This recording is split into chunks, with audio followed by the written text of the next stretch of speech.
বান্দা খালি রোজা রাখে, ফেরেশতারা কিছু লিখতে পারে না আমলনামায়, কারণ আল্লাহ বলে এটা কিছু লিখিস না, কারণ as-সাওমু লি, এই রোজা রাখছে আমার জন্য, ওয়া আনা আজজি বিহি, এই রোজার সওয়াব, প্রতিদান, অ্যাওয়ার্ড এটা কিয়ামতের দিন আমি আল্লাহ নিজ হাতে দেব, নিজ হাতে দেব। আরেক বর্ণনায় এসেছে ওয়া আনা উজজাবি, আমি আল্লাহ নিজেই হয়ে যাব রোজার প্রতিদান। সুবহানাল্লাহ পড়েন।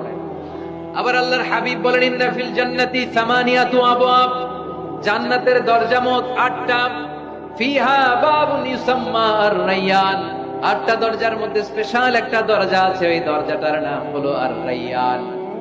রায়্যান দরজা, লা ইয়াদখুলুহু ইল্লা সাইমুন, রোজাদাররা ছাড়া কেউ ওই রায়্যান দরজা দিয়ে জান্নাতে ঢুকতে পারবে না, শুধু রোজাদারদের জন্য ওই দরজাটা খোলা থাকবে।